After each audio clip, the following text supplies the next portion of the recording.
Okay all right, कैसे हैं सभी लोग? Good evening, good evening, good evening. All right, so शुरू करते हैं एक बहुत ही कमाल का session. Welcome to let's crack foundation and NTSC. Okay, welcome to वापस से रेड पेन। ये हमेशा होता है, हर लेक्चर में जब हम स्टार्ट करते हैं तो रेड पेन से स्टार्ट होता है। Welcome to let's crack foundation and NTSC. Okay, आज हम क्या पढ़ने वाले हैं? आज हम पढ़ने वाले हैं एक बहुत ही कमाल का चैप्टर। उसका नाम क्या है? उसका नाम है एरिया रिलेटेड टू सर्कल्स। अब एरिया की बात जब हो रही है, हम बचपन से तीन चार चीज़ें पढ़ते आ रहे हैं कि स्क्वायर का एरिया क्या होता है, एक रेक्टेंगल का एरिया क्या होता है, ठीक है। फिर उसके बाद में फिर अगर हमको एक सर्कल दे दिया गया है तो सर्कल का एरिया क्या होता है, सर्कल का पेरीमीटर है, फिर सर्कल का सर्कमफेरेंस क्या होता है, स्क्वायर का सर्कमफेरेंस क्या होता है, रेक्टेंगल का सर्कमफेरेंस क्या होता है। बहुत ही अच्छी चीज़ें हैं, बहुत ही छोटी सी चीज़ें हमारे लिए। लेकिन आज दो टॉपिक्स हम और पढ़ेंगे और आपका चैप्टर जो है वो पूरा प्रॉपर हो जाएगा। प्रॉपर हो जाएगा इन द सेंस आप सॉल्व कर पाएंगे क्वेश्चंस के टाइप्स। ऑलराइट, आगे बढ़ा जाए। My name is Atharva Puranik and I'll be teaching you everything। मतलब I'll be teaching you PCM यानी कि physics, okay, chemistry and maths. अब मैं आपको सब जगह मिलता हूँ, ठीक है। सबसे पहले तो मैं आपको मिलता हूँ अनअकैडमी की स्पेशल क्लासेस के ऊपर, ठीक है। मैं आपको देखने को मिलता हूँ अनअकैडमी की स्पेशल क्लासेस के ऊपर। ऑलराइट, सो मैं आपको वहाँ पर तो मिलूंगा ही मिलूंगा, राइट। अनअकैडमी की स्पेशल क्लासेस के ऊपर तो मैं आपको देखने को मिलता ही हूँ। साथ ही साथ मैं आपको केमिस्ट्री पढ़ाता हूँ Unacademy 9th and 10th channel के ऊपर। ओके, सो मैं आपको केमिस्ट्री जो है वो पढ़ाता हूँ Unacademy 9th and 10th channel के ऊपर। Great, amazing. साथ ही साथ मैं आपको फिजिक्स कहाँ पर पढ़ाता हूँ? ये कौन सा चैनल है? तो फिजिक्स में आपको पढ़ाता हूँ एनटीएससी फाउंडेशन पे, ठीक है। फिजिक्स में आपको पढ़ाता हूँ एनटीएससी फाउंडेशन इस चैनल के ऊपर। ऑलराइट, अब बेसिकली यार मैं जनरली यहाँ पर जो मेरे वीडियोस आते हैं वो 6 to 7 के बीच में आते हैं, और जो लाइव क्लास होती है अनअकैडमी के ऊपर फिजिक्स की वो जनरली 6:30 to 7:30 होती है। Okay, so I would recommend you to come and watch the classes there also, क्योंकि हमने वहाँ पर यार इलेक्ट्रिसिटी, ह्यूमन आई दोनों फिनिश कर दिया है। आज इलेक्ट्रिसिटी का एक और सेशन है जिसके अंदर हम न्यूमेरिकल्स कैसे सॉल्व करते हैं ये बात करेंगे। मैंने कुछ 15 न्यूमेरिकल्स पिक किए हैं उसके अंदर, ठीक है। और वो सारे के सारे अलग टाइप के न्यूमेरिकल्स हैं। जो टाइप के न्यूमेरिकल्स एग्जाम्स में आते हैं ना, आपके रेजिस्टेंसेस वाले हो गए, ये वो सारी उनकी बातें हम लोग करेंगे। Unacademy 9th and 10th channel के ऊपर हमने ऑलरेडी पीरियोडिक क्लासिफिकेशन स्टार्ट कर दिया है, तो आप बिल्कुल से आके जो है वहाँ पर पीरियोडिक क्लासिफिकेशन का पार्ट 1 देख सकते हैं, ठीक है। साथ ही साथ यहाँ पर हमने मैथ्स के कितने सारे चैप्टर्स कंप्लीट कर लिया। हमने इंट्रोडक्शन टू ट्रिग्नोमेट्री कर लिया, हमने सम एप्लीकेशंस ऑफ ट्रिग्नोमेट्री कर लिया, हमने अर्थमेटिक प्रोग्रेशन कर दिया, हमने एपी की एक्सरसाइजेस भी कर ली, हमने इंट्रोडक्शन और सम एप्लीकेशंस ऑफ ट्रिग्नोमेट्री की क्विज भी कर ली, और साथ ही साथ में क्विक रिविजन भी कर लिया है। आज हम बात करने वाले हैं एरिया रिलेटेड टू सर्कल्स की, and my name is Atharva Puranik, ठीक है। तो मैं आपको सब जगह देखने को मिलता हूँ। मेरी अनअकैडमी की प्रोफाइल आपको नीचे मिल जाएगी, ऑलराइट। सो आप बिल्कुल से जाकर चेकआउट कर सकते हो और मुझे फॉलो कर लेना वहाँ पर, क्योंकि वहाँ पर आपको रेगुलर, ऑलमोस्ट रेगुलर लेक्चर्स देखने को मिलते हैं, ठीक है। आगे बढ़ा जाए। Great, okay. इसके पहले ये हम स्टार्ट करें, इसके पहले I would like to tell you हम आज क्या पढ़ने वाले हैं। हम आज पढ़ने वाले हैं एरिया से रिलेटेड टू सर्कल्स, ठीक है। सर्कल्स अब लगेंगे आसान, ओके। हम देख सकते हैं हमारी कार का टायर हो गया, या फिर पिज्ज़ा हो गया, या फिर क्लॉक हो गई, हमें हर जगह सर्कल ये शेप देखने को मिलता है, ओके। अगर आप अपने फ़ोन के कैमरा की बात करते हो तो वो भी सर्कल है, ठीक है। अगर हम बहुत सारे शेप्स हमारे अराउंड सर्कल है, ठीक है। तो सर्कल का बड़ा इंपॉर्टेंस हमारी लाइफ के अंदर। तो यहाँ पर आज हम इस सर्कल से रिलेटेड कुछ एरियाज की बातें करेंगे, ठीक है। जिस चीज़ का लाइफ में काफ़ी इंपॉर्टेंस होता है उसे डीपली स्टडी करना चाहिए। तो सर्कल्स जो हैं काफ़ी जगह पर हमारे घर में सर्कल ये शेप है, ठीक है। तो आज हम बात करने वाले सर्कल्स के बारे में, ओके। उसके पहले गाइस बात करते हैं हमारे सब्सक्रिप्शन के बारे में, ठीक है, प्लस सब्सक्रिप्शन के बारे में, ओके। क्या अलग है यहाँ पर? आपको यहाँ पर क्या अलग देखने को मिलता है? देखो, यहाँ पर आपको देखने को मिलता है एक अलग इन्वायरमेंट, ठीक है। आपको पूरी क्लासरूम वाली फील मिलती है वहाँ पर आप अपने एजुकेटर से लाइव इंटरेक्ट कर सकें, ठीक है। आप वहाँ पर अपने एजुकेटर से लाइव इंटरैक्ट कर सकते हैं, आप उनसे डाउट्स पूछ सकते हैं, आप उनसे क्वेश्चंस पूछ सकते हैं, ठीक है। वहाँ पर आपको लाइव पोल्स देखने को मिलते हैं जहाँ पर आप बेसिकली आंसर्स दे सकते हैं और आपको पता चल जाता है कि आप लीडर बोर्ड में कहाँ हैं। वहाँ पर आपको लीडर बोर्ड भी देखने को मिलता है, ठीक है। उसके बाद में आपको वहाँ पर एक लाइव एनालिसिस भी देखने को मिलता है कि यार आपने कहाँ पर गलती की और कहाँ पर there is still room for improvement. मतलब ये सारी की सारी चीज़ें आपको अनअकैडमी के प्लस सब्सक्रिप्शन में देखने को मिलती हैं। और ऐसा नहीं है कि आपको सिर्फ 1 मंथ का प्लान है, आपको बहुत सारे प्लान्स देखने को मिलते हैं। 1 month, 3 months, 6 months, 12 months, 24 months, right. लेकिन यहाँ पर जो 24 मंथ्स और 12 मंथ्स वाला प्लान है वहाँ पर आपको काफ़ी हैवी डिस्काउंट देखने को मिलता है। और आप अपने 2 साल अच्छी तरीके से सिक्योर कर सकते हो। आप अपने इवन इनफैक्ट आप अपने अपना 1 साल अपने 2 साल अच्छे से सिक्योर कर सकते हैं अगर आप सब्सक्रिप्शन की तरफ देखते हैं। तो यहाँ पर आपको 10% ऑफ देखने को मिलेगा अगर आप मेरा कूपन कोड या फिर प्रोमो कोड AP01 यूज़ करेंगे, ठीक है। तो पहले आपको डिस्काउंट मिल ही रहा था, लेकिन अब आपको मेरे प्रोमो कोड से और 10% ऑफ देखने को मिलेगा, ठीक है। आपको और 10% ऑफ जो है वो देखने को मिलेगा। Alright, so you can surely check it out. अगर आपका गोल NTSC तो आपको एक बार चेकआउट करना चाहिए, बिकॉज अगर आप बिल्कुल सीरियस है अपने गोल को लेकर तो surely you should check it out. अगर मैं बात करता हूँ सिर्फ NTSC नहीं, तो आपको यहाँ पर बहुत सारे सब्सक्रिप्शन देखने को मिलते हैं। क्लास 9th हो गया, 10th हो गया, 11th हो गया, 12th हो गया, ठीक है। बहुत सारे सब्सक्रिप्शन आपको देखने को मिलते हैं। यहाँ पर भी अगेन आपको बहुत सारे प्लान्स देखने को मिलते हैं, 1 month, 6 months, 12 months, 24 months, 36 months and 48 months. लेकिन यहाँ पर भी अगर आप देखते हैं तो आपके 3-4 साल जो है वो आप सिक्योर कर सकते हैं by getting the plus subscription. यानी कि आप जो है बेसिकली अगर आपका ऐसा है ना कि यार इधर नहीं जाना है, उधर नहीं जाना है, यार एक ही जगह पर अगर आपको पढ़ना है, then it is surely the best offer that you can get. और साथ ही साथ आपको यहाँ पर जो है वो बहुत सारे प्लान्स देखने को मिलते हैं। लेकिन अगर आप मेरा प्रोमो कोड AP01 ये यूज़ करेंगे तो आपको एक्स्ट्रा 10% ऑफ देखने को मिलेगा। ओके, आगे बढ़ते बात कर ली प्लस सब्सक्रिप्शन की, ठीक है। ऑलराइट, बचपन से हम सर्कल के बारे में कुछ ना कुछ बातें करते आ रहे हैं। हमने बात की है कि सर्कल का पेरीमीटर क्या होता है। सर्कल के केस में हम उसे क्या बुलाते हैं? हम बुलाते हैं सर्कमफेरेंस, ठीक है। हम बुलाते हैं सर्कमफेरेंस। ओके, ग्रेट, अमेजिंग, ठीक है, अमेजिंग। ऑलराइट, सो बेसिकली हम आज कुछ थोड़ा सा देख लेते हैं कि सर्कमफेरेंस आता कहाँ से है या फिर हमारा एरिया आता कहाँ से है, ठीक है। बेसिकली जो पाई होता है it is equals to circumference upon, ठीक है, सर्कमफेरेंस अपॉन, ये शॉर्ट में लिख रहा हूँ मैं, डायमीटर, ठीक है, सर्कमफेरेंस अपॉन डायमीटर। ओके, तो यहाँ पर थोड़ी सी कलाकारी अगर हम करते हैं और डायमीटर को RHS में भेजते हैं तो सर्कमफेरेंस कितना हो जाएगा? सर्कमफेरेंस हो जाएगा pi into diameter, pi into diameter. Okay, अब थोड़ी सी और कलाकारी करके हमको पता है कि D is equals to 2R होता है, यानी कि रेडियस का डबल डायमीटर होता है, ठीक है। तो अगर मैंने इस डायमीटर की जगह पर, इस D की जगह पर अगर मैंने 2R रख दिया तो कोई दिक्कत नहीं, पाई इंटू 2R। ओके, ये हो जाएगा सर्कमफेरेंस। ग्रेट, तो ये कितना हो जाएगा? 2 पाई आर, थोड़ी सी रीअरेंजमेंट करेंगे और हो गया 2 पाई आर। यह आ गया हमारे पास में सर्कल का पेरीमीटर, या फिर आप बोल सकते हो कि सर्कल का सर्कमफेरेंस। अब बेसिकली ये तो हमने समझ लिया और यहाँ पर लिखा भी हुआ था, ये रहा। लेकिन ये सर्कमफेरेंस, ये पेरीमीटर और ये एरिया में डिफरेंस क्या है? देखो, ये आपकी स्कूल की फील्ड है जहाँ पर आप खेलने जाते हो, ऑफकोर्स, ठीक है। अभी तो खैर नहीं जा पा रहे हैं, बट स्टिल, ठीक है। आपको जब राउंड लगाने के लिए बोला जाता है तो हम कहाँ राउंड लगाते हैं? हम ये फेंस पे राउंड लगाते हैं, बाउंड्री पे राउंड लगाते हैं, ठीक है। हम यहाँ पर ये बंटी है मान लेते हैं, तो ये सर्कमफेरेंस ये पेरीमीटर जो है, ये जो बाउंड्री है वहाँ पर हम राउंड लगाते हैं, ठीक है, वहाँ पर हम राउंड लगाते हैं। Great, great. तो बेसिकली हम यहाँ पर अंदर नहीं जा रहे हैं। अगर हम विजुअलाइज करते हैं तो हम बेसिकली इस फील्ड के बॉर्डर पे राउंड लगाते हैं और यही हमारा पेरीमीटर होता है, ठीक है, यही हमारा पेरीमीटर होता है।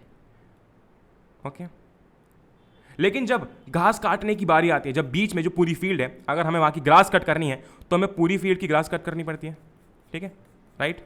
उस केस में हम कंसिडर करते हैं एरिया। क्यों? क्योंकि यहाँ पर सिर्फ मुझे अब बाउंड्री की ग्रास कट नहीं करनी, मुझे पूरी फील्ड की ग्रास कट करनी है। और अगर मुझे पूरी फील्ड की ग्रास कट करनी है तो मुझे फील्ड में उतर के ग्रास को कट करना पड़ेगा, राइट। इसका मतलब यह है कि मैं वहाँ पर एरिया की बात करूँगा, इस एरिया की बात करूँगा, यहाँ की ग्रास मुझे कट करनी है। लेकिन जब हम राउंड मारते हैं तो हम यहाँ पर बाउंड्री पर राउंड मारते हैं। Amazing, great. सिमिलरली इस रेक्टेंगल की जगह अगर हम सर्कल ले लेते हैं, ठीक है, मान लेते हैं कि हमारी फील्ड सर्कुलर है, ठीक है, मान लेते हैं कि ये, चलो मान लेते हैं कि एक सर्कुलर क्रिकेट ग्राउंड है, सर्कुलर मान लेते हैं, ठीक है। तो अगर हमें राउंड लगाना है तो अगेन यहाँ पर बाउंड्री होती है ना, क्रिकेट ग्राउंड में बाउंड्री होती है। अब बाउंड्री पूरे ग्राउंड में तो होती नहीं है, सिर्फ उसके राउंड्स पे होती है, राइट। तो यहाँ पर ये बाउंड्री है, ठीक है, ये बाउंड्री है। और क्रिकेट खेला कहाँ पर जाता है? इस पूरे एरिया में क्रिकेट खेला जाता है ना, इस पूरे एरिया में क्रिकेट खेला जाता है। ऑलराइट, तो ये डिफरेंस होता है हमारे सर्कमफेरेंस और एरिया ऑफ सर्कल में। अब सर्कमफेरेंस क्या होता है? सर्कमफेरेंस का फॉर्मूला होता है 2 पाई आर, और एरिया का फॉर्मूला क्या होता है? वो होता है पाई आर स्क्वायर। ये आपका पहला कॉन्सेप्ट तो यहाँ पर हो चुका है खत्म, ठीक है। सोचो कितना आसान है, मतलब कुछ नहीं है इस चैप्टर के अंदर, एक्चुअली जो आप पढ़ के आ चुके वही है। बस यहाँ पर आपको 2 चीज़ और पढ़नी होती है, वो भी आप एक्चुअली पढ़ चुके हो, सेक्टर और सेगमेंट, ठीक है, सेक्टर और सेगमेंट। ओके, ये भी बड़ा ही आसान सा पोर्शन है।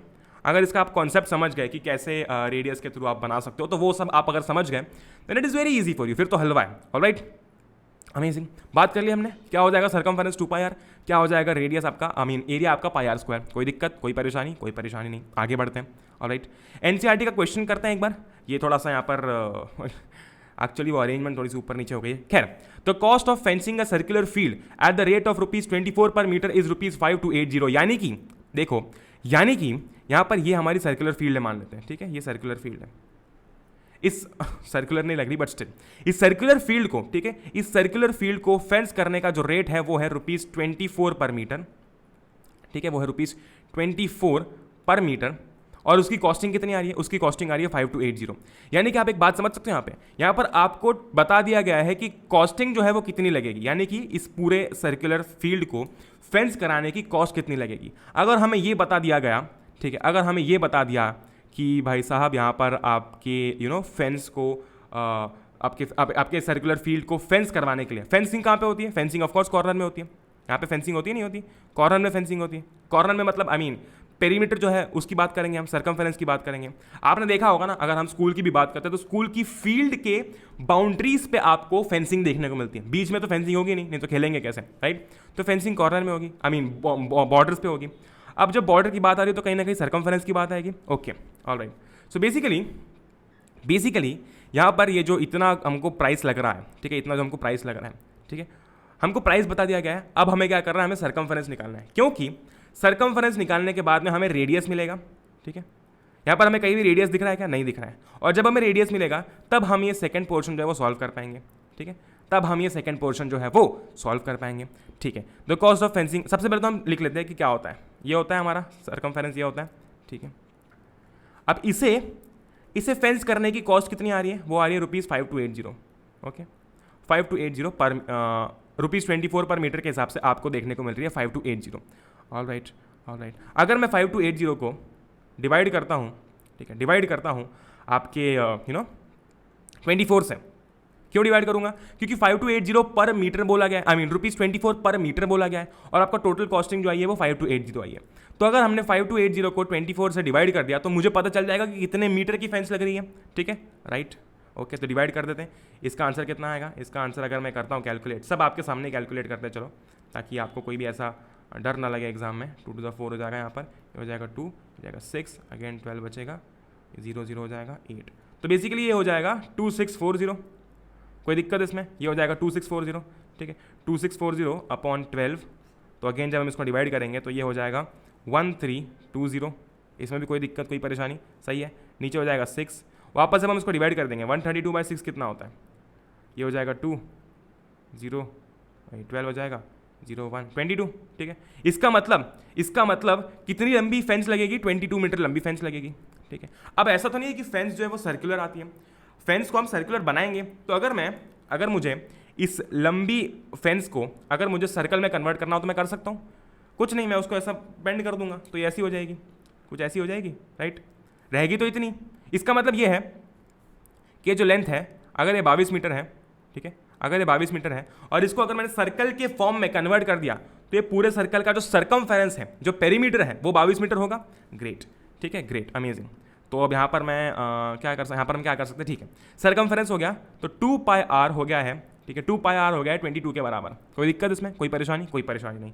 क्यों? क्योंकि हमें जो फेंस की लेंथ है वो मिल गई है 22 मीटर। अब फेंस जो है वो सर्कुलर फील्ड के अराउंड लगानी है, तो उस फेंस को हमें पहली बात तो सर्कुलर फील्ड के अकॉर्डिंग करना पड़ेगा। तो हमें डायमीटर मिल गया, हमें सर्कमफेरेंस मिल गया, ठीक है। अब कर दें हम 22/7 इंटू r इज इक्वल्स 22। हमें रेडियस की ज़रूरत है, ये कट जाएगा इससे। रेडियस कितना हो जाएगा? रेडियस हो जाएगा 7/2, ये हो जाएगा 3.5, ठीक है। हमारे पास में ये पूरा सब करने के बाद में एक्चुअली हमें रेडियस की ज़रूरत थी। हमारा जो रेडियस है वो आ चुका है 3.5, ठीक है। अब हमें क्या पूछा गया है? हमें पूछा गया है कि the field is to be plot at the rate of ₹0.50 per metre square. तो सबसे पहले तो देखो, मैंने बताया था ना एग्जाम्पल, वो एरिया वाला, राइट। अभी फील्ड को प्लॉ करना है, ठीक है। अभी सिर्फ वो जो प्लॉइंग होगी, जो फील्ड को हम प्लॉ करेंगे, ठीक है, वो सिर्फ बाउंड्री पे करेंगे क्या? नहीं, वो हम करने वाले हैं पूरे एरिया में। यहाँ पे वो पूरे एरिया में करने वाले हैं, ठीक है। तो यहाँ पर हमको एरिया लगेगा, ऑल राइट। तो इस सर्कुलर फील्ड का एरिया कितना हो जाएगा? πr² हो जाएगा, नहीं हो जाएगा? बिल्कुल हो जाएगा, है ना। एरिया कितना हो जाएगा? एरिया बराबर हो जाएगा πr² के। पहले एरिया निकाल लेंगे और फिर 0.50 से मल्टीप्लाई कर देंगे, तो हमारा जो कितना पैसा लगेगा ये हमें पता चल जाएगा।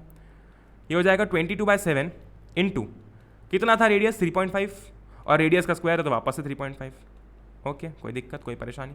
कोई परेशानी नहीं। Okay, amazing. अब क्या करना है इसमें? कुछ भी तो नहीं करना है। 7 5 35 होता है, तो यहाँ पर 0.5 लगा देता हूँ मैं, है ना, 0.5 लगा देता हूँ।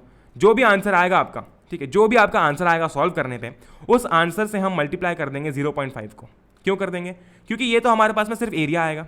इतना हमारे पास में सिर्फ एरिया आएगा, ठीक है। ओके, अब हमें रेट पूछा गया है कि भाई इतने एरिया को प्लॉ करने के लिए मुझे कितने रुपए देने पड़ेंगे। तो यहाँ पर हमको रेट दे रखा है पर मीटर स्क्वायर का। यहाँ पर कुछ मान लेते हैं कि अगर यहाँ पे एग्जांपल ले लेते हैं कि 100 मीटर स्क्वायर आंसर आता, ठीक है। 1 मीटर स्क्वायर को करने के लिए 0.5 रुपीज़ लग रहे हैं, है ना। तो 100 मीटर स्क्वायर को करने के लिए कितने लगेंगे, 100 इंटू 0.5, खत्म, बात खत्म। Alright, okay, great, amazing. तो कुछ भी नहीं है इस क्वेश्चन के अंदर, सिर्फ इतना ही था। अब एक बार वापस से भी समझ सकते हैं हमने क्या किया। सबसे पहले तो ये देख लो 0.5 आएगा नहीं आएगा, करके देखना है, करके देख लेते हैं, करके देख लेते हैं, कोई दिक्कत नहीं। मैं ऊपर भी 10 से मल्टीप्लाई कर रहा हूँ, मैं नीचे भी 10 से मल्टीप्लाई कर रहा हूँ, ठीक है। मैं ऊपर भी 10 से मल्टीप्लाई कर रहा हूँ, मैं नीचे भी 10 से मल्टीप्लाई कर रहा हूँ। Okay okay, great. ये हो जाएगा 1/2, हो जाएगा नहीं हो जाएगा, ये हो जाएगा 11, राइट, 11 हो जाएगा। 3.5 इंटू 11 कितना हो जाएगा, 3.5 इंटू 11 कितना हो जाएगा, करके देख लेते हैं, राइट।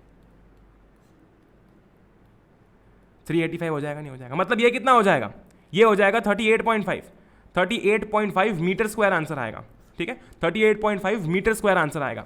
जब इस 38.5 मीटर स्क्वायर को मैं 0.5 से मल्टीप्लाई करूंगा तब जाके मेरे पास में रेट आएगा। कोई दिक्कत, कोई परेशानी, कैलकुलेशन मिस्टेक है कहीं, देख लेते हैं एक बार, कहीं कैलकुलेशन मिस्टेक दिख रही है, कहीं दिख रही है कैलकुलेशन मिस्टेक, नहीं दिख रही, बिल्कुल नहीं दिख रही, great, amazing.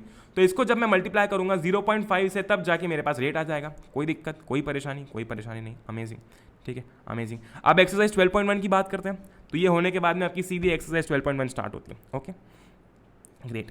The radii of 2 circles are 19 centimetre and 9 centimetre respectively.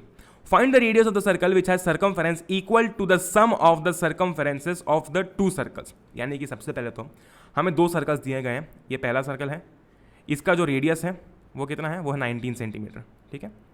और हमें दूसरा सर्कल दिया गया है, उसका रेडियस कितना है, उसका रेडियस है 9 सेंटीमीटर, उसका रेडियस है 9 सेंटीमीटर, अमेजिंग, ठीक है।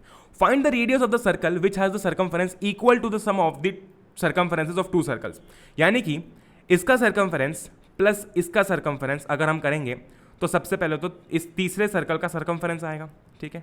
और हमें ये फाइंड आउट करना है कि इस तीसरे सर्कल का सर्कमफेरेंस अगर हमारे पास में है तो इसका रेडियस कितना होगा। करें सॉल्व, आसान है बहुत। सबसे पहले इसका सर्कमफेरेंस निकालते हैं, कितना हो जाएगा। सर्कमफेरेंस कितना होता है, 2πr होता है, तो 2 इंटू 22/7 इंटू 19, ठीक है, प्लस इसका सर्कमफेरेंस 2 इंटू 22/7, ठीक है, इंटू 9, ठीक है। सबसे पहले दोनों का सर्कमफेरेंस ऐड कर देते हैं, कितना हो जाएगा, ये हो जाएगा 44/7, 19 + 9, ओके, कोई दिक्कत, कोई परेशानी नहीं। 44 + 7, 19 + 9 कितना हो जाएगा, 28 हो जाएगा, 28 हो जाएगा, ठीक है। इससे मैंने कट कर दिया 4, 44 इंटू 4 कितना हो जाएगा, 44 इंटू 4 कितना हो जाएगा, करके देखें, 4 4 16, 176 हो जाएगा, 176, ठीक है। मैं बिल्कुल वही अप्रोच लगा रहा हूँ जो कि आप लगाते हैं और उस तरीके से सॉल्व कर रहा हूँ। 176 आ जाएगा। यानी कि इन दोनों सर्कल्स का, इस सर्कल का और इस सर्कल का जब हम सर्कमफेरेंस ऐड करेंगे तो हमें आंसर मिल रहा है 176, ठीक है, सेंटीमीटर। ये लगाना बहुत ज़रूरी है, ठीक है। अब हमें बोला गया है कि हमें, अगर हमने क्या किया, इन दोनों सर्कमफेरेंसेस को ऐड कर दिया। अब ये जो टोटल आया है सर्कमफेरेंस, ठीक है, मान लेते हैं कि ये किसी सर्कल का सर्कमफेरेंस है, ये बड़े से सर्कल का सर्कमफेरेंस है। अब हमें इसका रेडियस निकालना है, निकाल लेते हैं रेडियस, कोई दिक्कत नहीं। हमारे पास में सर्कमफेरेंस है 2πr किसके बराबर है, हमारे पास सर्कमफेरेंस है 176 के बराबर, ठीक है। हमें r निकालना है, कोई बड़ी बात है हमारे लिए, बिल्कुल नहीं है। 2 into 22/7 into r is equals to हो जाएगा 176 के बराबर, कोई दिक्कत, कोई परेशानी नहीं, ओके। 44r/7 हो जाएगा यहाँ पर 176 के बराबर, कोई दिक्कत, कोई परेशानी नहीं, ओके। वापस से r हो जाएगा यहाँ पर 176/44, तो हमने अभी सॉल्व किया था, ये हो जाएगा 4, ठीक है, ये r/7 था, तो r कितना हो जाएगा, 28 हो जाएगा नहीं हो जाएगा। यानी कि जो नया सर्कल बना है, दोनों के सर्कमफेरेंसेस को ऐड करके उसका जो रेडियस आया वो आया 28 सेंटीमीटर। और क्या ये हमें दिख रहा था यहाँ पर, भाई इसका जो रेडियस था वो था 19, ठीक है, इसका जो रेडियस था वो था 9। जब हम इन दोनों सर्कल्स के सर्कमफेरेंसेस को ऐड कर देंगे तो इन दोनों का जो रेडियस है वो ऐड नहीं हो जाएगा, आंसर 28 आ जाएगा। देखो, बट स्टिल सॉल्व करना बहुत इंपॉर्टेंट है, ऐसा अप्रोच मत लगाना, ठीक है, ऐसा अप्रोच मत लगाना, सॉल्व कर देना पूरा का पूरा क्वेश्चन। ऑलराइट, बड़ा ही आसान था। क्या किया, दोनों सर्कल्स के सर्कमफेरेंसेस को ऐड कर दिया। आंसर कुछ तो भी आया हमारे पास में, ठीक है। फिर उस जो आंसर हमारे पास में आया वो था बड़े वाले सर्कल का सरकमफेरेंस। ओके ग्रेट, बड़े वाले सर्कल का सरकमफेरेंस। जैसे ही उस बड़े वाले सर्कल के सरकमफेरेंस को हमने लिखा और उसको इक्वेट किया 2πr से, ठीक है, तो हमारे पास में क्या आंसर आया, हमारे पास में r निकल गया, तो हमारे पास में वो बड़े वाले सर्कल का रेडियस आ गया। Amazing, great. 2 radii of 2 circles are 8 centimeter and 6 centimeter respectively. Find the radius of the circle having equal area to the sum of the areas of the 2 circles. इसमें भी क्या करना है, देखो इसमें ये है एक 8 सेंटीमीटर का सर्कल, ठीक है, मान लेते हैं ये 8 सेंटीमीटर वाला, ओके, और ये है 6 सेंटीमीटर वाला सर्कल। हमें बोला गया है कि इन दोनों के एरियाज को ऐड करने के बाद में जो सर्कल बनेगा, ठीक है, जो सर्कल बनेगा, इस सर्कल का रेडियस कितना होगा। आसान है, अभी करके आए थे, वहां पर बस 2πr लगा था क्योंकि सरकमफेरेंस की बात हो रही थी, यहाँ पर एरिया की बात हो रही है तो क्या लगेगा, πr² लगेगा। कर लेते हैं, ठीक है, कर लेते हैं। Radii of 2 circles are 8 centimetre and 6 centimetre respectively. तो पहले दोनों के इंडिविजुअल एरियाज निकाल लेते हैं।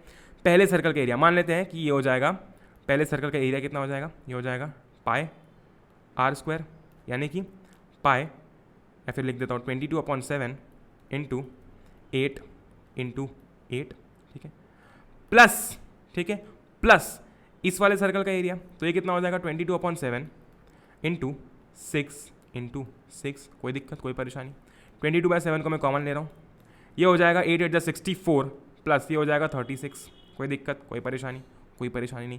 64 + 36 कितना हो जाएगा, 64 + 30 कितना होगा 94 प्लस 6 100, तो ये हो जाएगा, ठीक है, ये हो जाएगा 22/7 इंटू 100, ठीक है।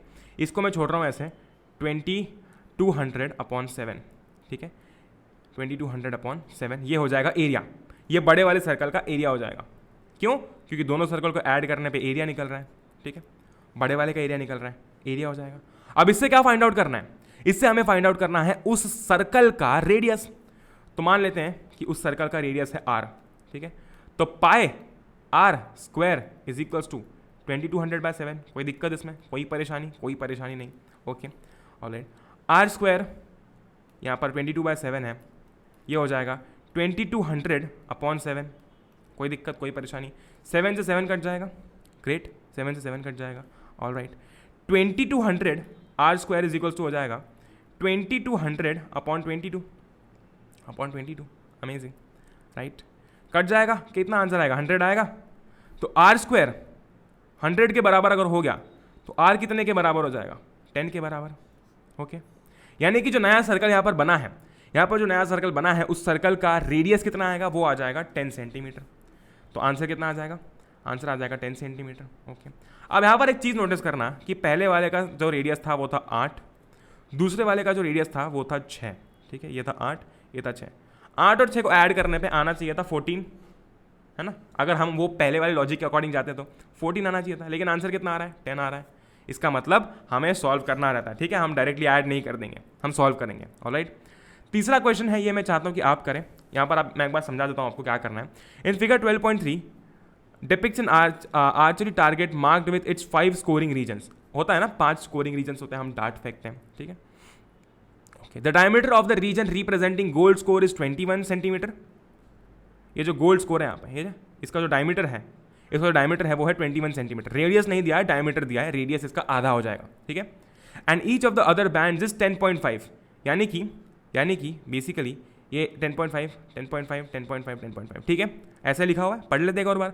The diameter of the region representing gold score is 21 centimetre each, 21 centimetre, and each of the other band is 10.5 centimetre. Okay भाई साहब, ओके, कोई दिक्कत नहीं, कोई दिक्कत नहीं, कोई परेशानी नहीं। Find the area of each of the 5 scoring regions, मतलब इसका एरिया निकालना है, ठीक है, फिर रेड का एरिया निकालना है। अब रेड का जब हम एरिया निकालेंगे, ठीक है, रेड का जब हम एरिया निकालेंगे तो ध्यान रखेंगे कि ये गोल्ड है, ठीक है, और यहाँ पर ऊपर की साइड में रेड है, ठीक है, फिर ऊपर की साइड में ब्लू है, ठीक है, ऐसा कुछ है। तो जब ब्लू का एरिया निकालेंगे तो एक चीज़ आपको ध्यान रखना है, क्या रखना है, एरिया। सब्ट्रैक्ट करेंगे कि ऐड करेंगे, सोचना है एक बार, ठीक है, सब्ट्रैक्ट करेंगे एरिया की ऐड करेंगे, या फिर ब्लू का जब हम एरिया लेंगे तो क्या ब्लू का एरिया लेंगे तब रेड और गोल्ड का भी उसमें रहने देंगे या उसको सब्ट्रैक्ट कर देंगे, ये एक बार आप सोचना और इस क्वेश्चन को सॉल्व करना आसान क्वेश्चन है। सो अब यार जैसे कि हमने एक क्वेश्चन देख लिया है, ओके, मैं चाहता हूँ कि आप एक बार खुद से क्वेश्चन सॉल्व करो, क्योंकि ये चैप्टर में हम सिर्फ कॉन्सेप्ट समझ रहे हैं, एनसीईआरटी सॉल्यूशंस नहीं है, ठीक है। हम सिर्फ कॉन्सेप्ट समझने, तो हमने इक्वेशन कर लिया है। ऑलराइट, एंड अभी हम आगे बढ़ेंगे और हम बात करेंगे areas of sector and segment of a circle. बहुत ही छोटा सा टॉपिक है लेकिन बहुत ही इंपॉर्टेंट है। The portion or a part of the circle region enclosed by 2 radii, ये लिखा हुआ है by 2 radii, and the corresponding arc is called a sector of the circle, and the portion of the circular region enclosed between a chord and the corresponding arc is called a segment। इसका क्या मतलब है? ये एक radius है, ये दूसरा radius है, ठीक है, ठीक है। अब रेडियस ऑफ कोर्स चेंज तो होगा नहीं। अगर इस रेडियस यहाँ पर इस सर्कल का रेडियस 8 सेंटीमीटर है तो मैं कहीं पर भी रेडियस बनाऊँ, 8 सेंटीमीटर ही आएगा। लेकिन यहाँ पर बोला ये गया है कि ये 2 रेडियाई के बीच में, ठीक है, ये 2 रेडियाई के बीच में जितना एरिया है, ठीक है, जितना एरिया है, आई मीन कह सकते हैं जितना रीजन इंक्लोज्ड है, एरिया भी नहीं बोलूँगा मैं, जितना रीजन इंक्लोज्ड है, ठीक है, उसे हम कहते हैं सेक्टर, और ये होता है सेक्टर का सीन, ठीक है। अगर मैं बात करता हूँ सेकंड पॉइंट की, the circular region enclose between a cord and the corresponding arc is called a segment of the circle, ठीक है। ये रही आर्क, ये आर्क होती है, ये आर्क होती है, ये आर्क है, ठीक है, और ये कॉर्ड है। ये कॉर्ड और आर्क के बीच का रीजन, ठीक है, ये कॉर्ड और आर्क के बीच का रीजन, इसे हम कहते हैं सेगमेंट। कितना आसान है, कितना आसान है भाई साहब। अगर 2 रेडियाई के बीच में, अगर 2 रेडियाई के बीच में यहाँ पर कोई एरिया है, जैसे कि ये सर्कल है, ठीक है, रैंडम सर्कल बना रहा हूँ मैं, ये एक रेडिया है और ये दूसरा रेडिया है, ठीक है, तो क्या हो जाएगा सेक्टर? ये आर्क है ना, ये आर्क है, कोई मतलब नहीं मुझे, 2 रेडिया है, इसके बीच का ये इंक्लोज्ड, ये इंक्लोज्ड, ठीक है। अब ये जो ऊपर वाला पोर्शन है वो मेजर सेक्टर है, क्यों? आप खुद ही समझ सकते हैं, ज़्यादा एरिया, ज़्यादा रीजन इंक्लोज्ड है। और ये माइनर सेक्टर है, ये माइनर सेक्टर है, ठीक है। सिमिलरली यहाँ पर ये माइनर सेगमेंट है, नीचे की साइड है, और ये मेजर सेगमेंट है। बात खत्म, ठीक है, बात खत्म हो गई मेजर और माइनर की बात। क्या होता है, कभी भी हमसे कोई पूछे सेक्टर क्या होता है, भाई साहब 2 रेडियाई के बीच में एंक्लोज्ड रीजन, ये रहा। अब उसके करस्पॉन्डिंग आर्क की बात होगी, ठीक है। मैं ऐसा नहीं बोलूंगा कि ये 2 रेडिया बना दिए तो ये वाली आर्क नहीं, ठीक है, ये वाली आर्क नहीं, ये 2 रेडिया बनाए हैं तो ये रेडिया के करस्पॉन्डिंग में कौन सी आर्क है? ये वाली आर्क है ना, तो इसे हम बुलाते हैं, ये हो जाएगा हमारे लिए सेक्टर, ठीक है। Okay, great, amazing. सिमिलरली जो हमारा जो कॉर्ड है, ठीक है, कॉर्ड हमने बनाई है, तो कॉर्ड के रिस्पेक्ट में जो आर्क है उसके साथ हम बात करेंगे, तो ये हमारा सेगमेंट हो जाएगा, ठीक है। अब दोनों के फॉर्मूलाज की बात करते हैं। तो जो सेक्टर होता है यहाँ पर, ये जो हमारा सेक्टर है ना, ये जो ब्लू से यहाँ पर मार्क किया गया है, ठीक है, सेक्टर, ये जो सेक्टर है, ये जो सेक्टर होता है, इस सेक्टर का जो एरिया होता है वो होता है θ/360 इंटू πr², ठीक है। अब θ/360 क्यों, क्या है इसका? बहुत ही सिंपल सा लॉजिक है। देखो ये पूरा सर्कल है, पूरा सर्कल है। अब हमें पता है कि पूरा सर्कल है तो 360 डिग्री एंगल की बात हो रही होगी, लेकिन यहाँ पर हम पर्टिकुलर किसी पार्ट की बात कर रहे हैं सर्कल के, ठीक है, पर्टिकुलरली सर्कल के किसी पार्ट की बात कर रहे हैं, तो उसका एंगल तो 360 नहीं होगा ना, उसका एंगल कुछ थीटा होगा, उसका एंगल कुछ θ/360 होगा। क्यों? क्योंकि वो बड़े से 360 डिग्री एंगल के सर्कल में से एक छोटा सा पार्ट है, तो अगर मुझे उसका जो है वो एंगल चाहिए तो मैं पहली बात तो मुझे θ/360 करना पड़ेगा, ठीक है। अब बेसिकली ये होगा तो देखो, ये जो होगा ये तो थीटा होगा, कोई भी एंगल हो सकता है, मान लेते हैं कि 45 डिग्री हो सकता है, कुछ भी हो सकता है ना, कुछ भी रैंडमली बोल रहा हूँ, कुछ भी हो सकता है, 45 डिग्री, 30 डिग्री, ठीक है। तो इसका जब हमें एरिया निकालना होगा, ठीक है, जब हम ऐसा, देखो यार इसमें थोड़ा सा कंफ्यूजन हो सकता है, मैं एक बार वापस समझाता हूँ। देखो ये हमारा सेक्टर है, कोई दिक्कत है इसमें, कोई परेशानी नहीं, ओके, कोई परेशानी नहीं, ऑलराइट। ये एंगल है थीटा, मान लेते हैं एंगल है थीटा, क्यों? क्योंकि ऑफकोर्स हम एंगल को तो कोई भी नाम दे सकते हैं, हम ए दे देते, कुछ भी दे देते, थीटा है, ठीक है। अब यहाँ पर θ/360 क्यों लिखा हुआ है? वो इसलिए लिखा है क्योंकि ये पूरा जो सर्कल है हम उसकी बात नहीं कर रहे हैं, हम सर्कल के एक पोर्शन की बात कर रहे हैं, तो इसलिए हम θ/360 लिखेंगे। अब 360 क्यों आया? सब जानते हैं, सर्कल की बात हो रही है, ओके, इंटू πr² हो जाएगा। एरिया क्या होता है सर्कल का? πr² होता है, लेकिन यहाँ पर हम सर्कल के पोर्शन की बात कर रहे हैं तो आगे θ/360 लगा दिया। ग्रेट, कोई दिक्कत नहीं। सिमिलरली, ठीक है, सिमिलरली जब हम बात कर रहे होते हैं हमारे सेक्टर की, ठीक है, जब हम बात कर रहे होते हैं हमारे सेक्टर की, तो हम क्या करते हैं, वापस से लिखते हैं θ/360 और मल्टीप्लाई कर देते हैं उसे 2πr से, ठीक है, मल्टीप्लाई कर देते हैं उसे 2πr से। Alright, great, amazing, okay, amazing. ये एक क्वेश्चन है, ठीक है, ये एक क्वेश्चन है जिसे आप खुद सॉल्व करेंगे एक बार। Find the area of the sector of a circle with radius 4 centimetre and angle of 30 degree. ये फार्मूला पढ़ा हमने, पढ़ा, ठीक है। इस फार्मूला में जब हम वैल्यूज पुट करेंगे, ठीक है, जब हम वैल्यूज पुट करेंगे तो क्या मेरे पास आंसर नहीं आ जाएगा? बिल्कुल आ जाएगा, ठीक है, ऑलराइट। अब मुझे यहाँ पर मेजर सेक्टर, ये तो माइनर सेक्टर हो जाएगा, ये जो मेजर सेक्टर है, ये मेजर सेक्टर है, इसका एरिया मैं कैसे निकाल सकता हूँ भाई? अगर अगर मेरे पास इस पूरे सर्कल का एरिया है, ठीक है, मेरे पास इस सेक्टर का भी एरिया है, तो क्या मैं पूरे सर्कल के एरिया में से इस सेक्टर के एरिया को माइनस करके इस बचे हुए पोर्शन का एरिया नहीं निकाल सकता? बिल्कुल निकाल सकता हूँ। तो ऐसे मेरा आंसर आ जाएगा, इसमें वैल्यू हम पुट करेंगे। मैं क्वेश्चन अभी इसलिए नहीं करा रहा हूँ क्योंकि मैं चाहता हूँ कि आप एक बार एनसीईआरटी खोलो और ट्राई करो। बाकी अगले लेक्चर के अंदर हमारा कॉन्सेप्ट वाला पोर्शन ऑलमोस्ट जो है वो खत्म हो चुका है, ठीक है। अगले लेक्चर के अंदर हम सिर्फ क्वेश्चंस करेंगे, जिसके अंदर हम डिस्कस करेंगे कि इसके क्वेश्चन सॉल्व कैसे करते हैं, मेजर सेक्टर माइनर सेक्टर की बातें कैसे करते हैं। ये दो फार्मूलाज हमारे पास में है ना, ये दो फार्मूलाज हमारे पास में है, length of an arc of A sector of angle theta और एरिया ऑफ द सेक्टर, ठीक है। ये रहे दो फार्मूलाज, ये रहे दो फार्मूलाज, ठीक है। इनकी हम बातें करेंगे और बात करेंगे कि कैसे, ठीक है, कैसे यहाँ पर हम जो है वो आंसर्स हमारे निकाल सकते हैं, ठीक है। सो ये इतना ही लेक्चर था आज का, क्योंकि मैं चाहता हूँ कि आप एक बार खुद से इसको ट्राई करें। 3-4 फार्मूलाज हैं, आप एक बार ट्राई करिएगा जरूर से। आज मैं आपको 6:30 में मिलने वाला हूँ अनअकैडमी स्पेशल क्लासेस के ऊपर, ठीक है, स्पेशल क्लासेस के ऊपर, जहाँ पर हम करने वाले हैं सॉल्व न्यूमेरिकल्स, यानी कि हम बात करेंगे कि इलेक्ट्रिसिटी के न्यूमेरिकल्स कैसे सॉल्व करते हैं, ठीक है। इलेक्ट्रिसिटी के, यहाँ पर थोड़ी सी गड़बड़ हो गई, इलेक्ट्रिसिटी के न्यूमेरिकल सॉल्व कैसे करते हैं, ठीक है। और हम बात ये भी करेंगे कि रेजिस्टर्स अगर आपको कॉम्बिनेशन में दे दिए गए तो उनको कैसे सॉल्व करना है, ठीक है। ग्रेट, तो आई होप कि आप सब लोग सेफ होंगे यार। एंड बस अगर अभी तक आपने चैनल को सब्सक्राइब नहीं किया है एनटीएससी फाउंडेशन को, तो एक बार सब्सक्राइब कर लेना, बिकॉज यहाँ पर सिर्फ मैं ही नहीं तो आपको बहुत सारे एजुकेटर्स भी देखने को मिलते हैं। एंड इसी के साथ साथ, ठीक है, इसी के साथ साथ अगर आपने अभी तक इस चैनल को टेलीग्राम पर फॉलो नहीं किया है तो वो भी आप कर लेना। एंड बस अगर आपको सब्सक्रिप्शन खरीदना है and if you are serious about your goal, use my coupon code, use my promo code AP01 for extra 10% of.